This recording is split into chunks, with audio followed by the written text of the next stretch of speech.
Olá pessoal, bem-vindos ao canal ProgVire, videoaulas de programação. Eu sou Ulisses Alves. Nessa aula nós vamos dar sequência à série do Guia de Programação C# da Microsoft, na página 1679 do guia. Está disponível aí os links para download na descrição desse vídeo. Tem versão em português e em inglês.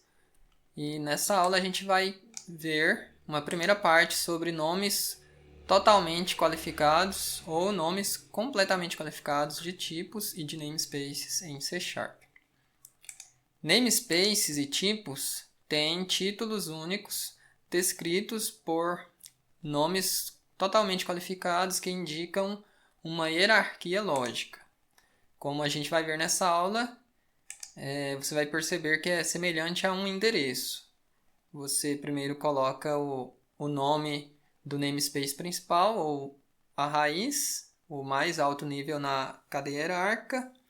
Depois você coloca o nome de um namespace interno a ele, depois de um mais interno e assim por diante, até chegar no tipo que você deseja fazer referência a ele. A gente viu um pouco disso na aula anterior. Hoje a gente vai... O objetivo dessa aula, o foco é exclusivamente nisso, nomes completamente qualificados. Por exemplo, a declaração A.B implica que A é o nome do namespace ou tipo e B está aninhado dentro dele. Então, quando a gente tem A.B em um código C#, quer dizer que ali a gente vai ter um namespace A ou um tipo A e a gente vai ter um outro tipo ou namespace B e esse ponto indica que A contém B ou que B está dentro de A.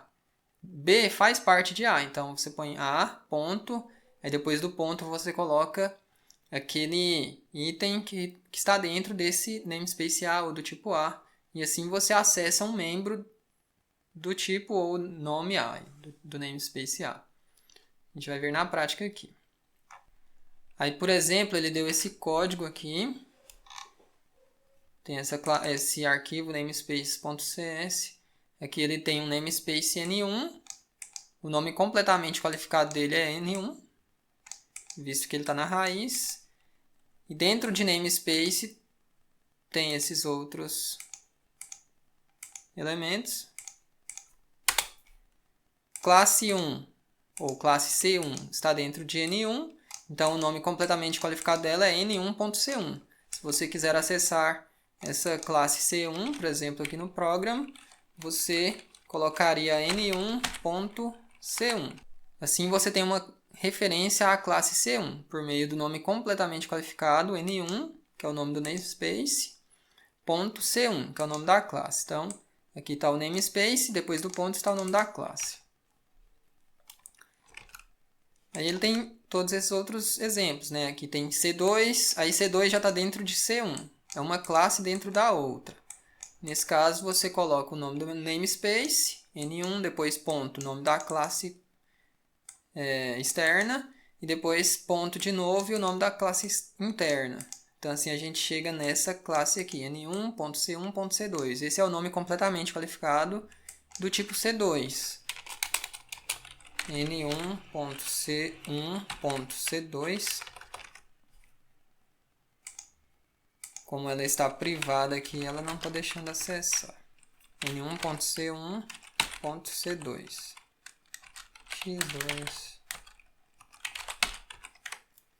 Então aqui a gente tem o nome completamente qualificado da classe 1 e aqui o nome completamente qualificado da classe 2. E aí a mesma ideia aqui, a gente já tem outro namespace, N2, e ele está dentro de N1. Então para você acessar N2, você coloca N1.N2. A gente poderia importar esse namespace aqui, ó, N1.N2, por exemplo. Que é a mesma coisa de quando a gente faz aquelas importações, using system.collections.generic, por exemplo. Aqui é o namespace externo, aqui o namespace mais interno e aqui o nome do tipo. Na verdade é um outro namespace, né? Então aqui a gente está usando o mesmo conceito. Aí o nome completamente qualificado desse aqui é N1, que eu vou ter que colocar público também, né? N1.N2.C2. Veja que aqui é outra classe com o nome C2 também.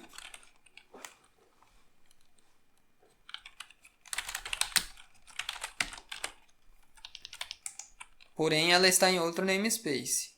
Aqui ele sabe porque eu fiz o import, né? Fiz a importação. Sem a importação, ele precisaria de a gente dizer, eu quero o tipo C2 que está dentro de N2, que está dentro de N1.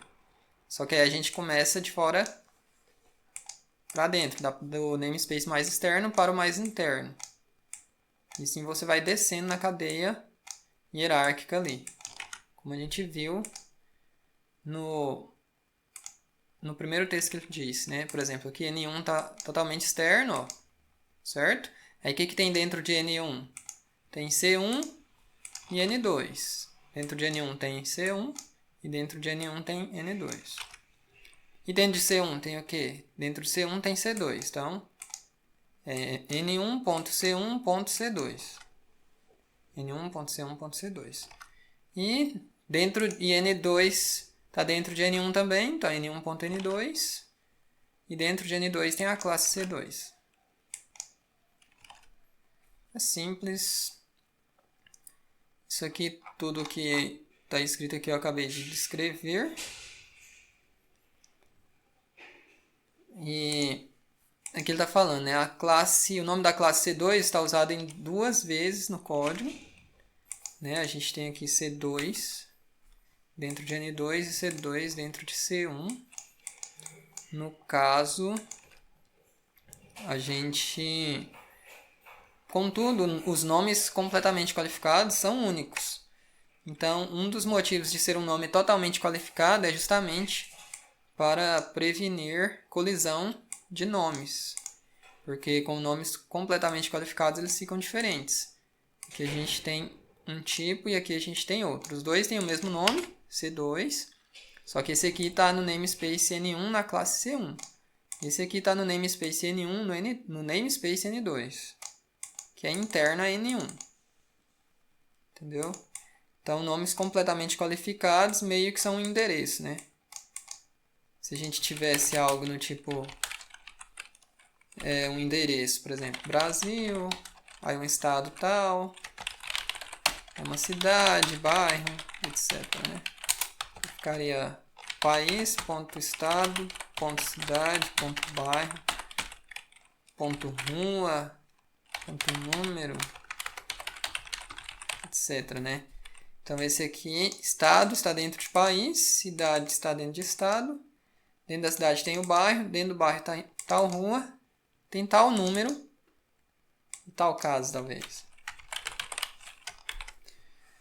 Então, um namespace você pode considerar aí nesse sentido como um endereço do tipo ou nome completamente qualificado daquele tipo, que é a forma única de se referir a esse tipo sem ocorrer colisão de nomes.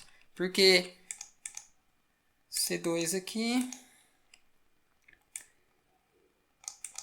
e o C2 tem o mesmo nome que a gente disse, mas eles estão em códigos separados aqui, em namespace separados, em pontos separados de código.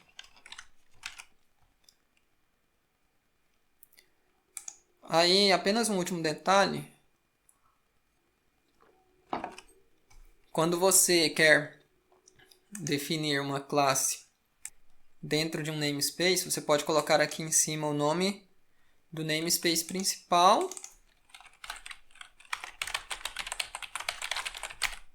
Pode ser qualquer nome, tá? Aí depois do ponto você põe um subnamespace, outro namespace, e assim por diante. Então dessa forma aqui a gente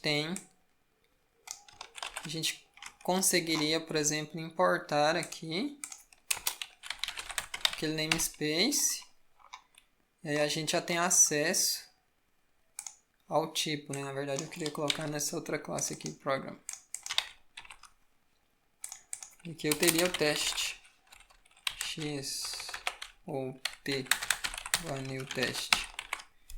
Esse teste Aqui o próprio Visual Studio coloca, ó, classe, namespace principal, ponto subnamespace, ponto outro, namespace, ponto teste. Ele mostra o nome completamente qualificado do tipo. O próprio Visual Studio. Quando você coloca o mouse, o cursor do mouse em cima dele. Então é isso. Lembrando que se eu não tivesse importado aqui, ele iria pedir para colocar, né? Mas esse é assunto que a gente viu na aula anterior. Então é isso. Esse aqui é o nome completamente qualificado desse outro tipo. Namespace principal, ponto subnamespace, ponto outro namespace, ponto teste. Tal. Então onde a gente colocou aqui X, N1, C1, são nomes fictícios aí para tipos, mas pode ser qualquer texto, qualquer palavra melhor descritiva do que esses exemplos que foram dados. Então é isso para essa aula. Na próxima aula a gente continua aí mais um pouco sobre nomes completamente qualificados. Vamos ver basicamente questão de alguns erros conhecidos e comuns quando se utilizando nomes completamente qualificados na próxima aula.